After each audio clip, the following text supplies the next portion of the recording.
Friends, royal chef Sujata या चॅनलमध्ये आपले खूप खूप स्वागत आहे। आज आपण एक खूप छान रेसिपी बघणार आहोत। जर आपल्याला रॉयल शेफ सुजाता हे चॅनल आवडले तर सबस्क्राइब करायला विसरू नका। बेल आयकॉनवर क्लिक करा, लाईक करा, शेअर करा। तसेच आमच्या व्हिडिओला कमेंट सेक्शनमध्ये आपले मत लिहा। वाव, हे बघा आपली ही फिरणी, थंडाई फिरणी। आता होळी आलेली आहे, जवळच आहे, तेव्हा ही बनवून बघा। ही अगदी लोकप्रिय डिश आहे आणि ही होळीच्याच दिवशी खास करून बनवतात। इतकी मस्त लागते, अगदी बनवायला पण अगदी सोपी आहे, झटपट होणारी आहे आणि सगळेजण अगदी आवडीने खातील। चला तर मग बघूया कशी बनवायची आहे ती। आज आपण होळी स्पेशल थंडाई फिरणी बनवणार आहोत। त्याच्यासाठी मी हा बासमती तांदूळ घेतलेला आहे। हा मी 1/4 पत घेतलेला आहे आणि चांगला धुवून अर्धा तास पाण्यामध्ये भिजत घातला आहे। आता हे सर्व पाणी आपण काढून घेऊया। तांदळातलं पाणी काढलं आहे, आता हे बाजूला ठेवूया। आता आपण फिरणीचा मसाला बनवून घेणार आहोत। त्याच्यासाठी 1 टीस्पून बडीशोप घेतली आहे, थोडेसे आपण काजू घेतले, थोडेसे मगजबी, बदाम, 1 टीस्पून खसखस आणि 2 वेलची। आता हे सगळं आपण मिक्सरमध्ये ग्राइंड करून घेऊया।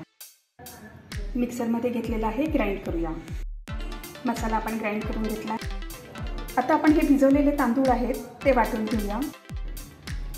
आपण वाटून घेतलेले तांदूळ आता काढून घेतलेले आहे। हे अगदी किंचित असे थोडेसे अगदी जाडसर ठेवायचे आहेत। आता ह्याच्यामध्ये आपण 2 कप दूध घालायचं आहे आणि चांगलं मिक्स करून घ्यायचं आहे। आधी मी थोडंसं हे मिक्सरमध्ये घातलेलं आहे दूध, ते घालूया। 2 कप दूध घेतलेलं आहे, चांगलं मिक्स करूया। आपण अगदी चांगलं मिक्स करून घेतलेलं आहे। आता आपण मंद विस्तवावरती हे हटवून घेऊया। विस्तव ऑन केलेला आहे, मधून मधून आपण हलवत राहायचं आहे आणि दूध गरम झालं की आपोआप हे तांदूळ सुद्धा जे वाटलेले आहेत ते शिजले जातील। आता आपलं हे दूध हटायला लागलेलं आहे। हे बघा घट्ट पण झालेलं आहे, पण काय होतं, हे थंड झाल्यानंतर मग ही फिरणी अजून घट्ट होते। त्याच्यामुळे मी अजून ह्याच्यामध्ये अर्धा कप दूध घालणार आहे आणि गरम करणार आहे। अर्धा कप दूध घातलेलं आहे, मिक्स करूया आणि थोडं अजून गरम होऊ दे। त्याच्यानंतर आपण ह्याच्यामध्ये साखर घालायची आहे। आता आपण ह्याच्यामध्ये 1/4 कप किंवा वाटी साखर घालायची आहे, मिक्स करून घेऊया। 2 मिनिटं असं गरम करायला ठेवूया, म्हणजे साखर मस्तपैकी विरघळेल अगदी। गरम दुधामध्ये थोडं केसर घातलेलं होतं, ह्याचं चांगलं भिजलेलं आहे। आता हे आपण फिरणीमध्ये घालूया। केशरचं दूध घातलेलं आहे, मिक्स करूया। आता आपली फिरणी झालेली आहे। आता ह्याच्यामध्ये आपण हा मसाला घालूया। थोडासा मसाला मी बाजूला ठेवलेला आहे वरतून गार्निश करण्यासाठी। आता हे चांगलं मिक्स करूया।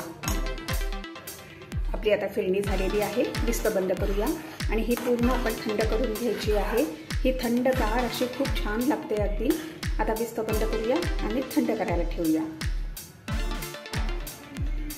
आपली आता थंडाई फिरणी आता मस्तपैकी थंडगार झालेली आहे।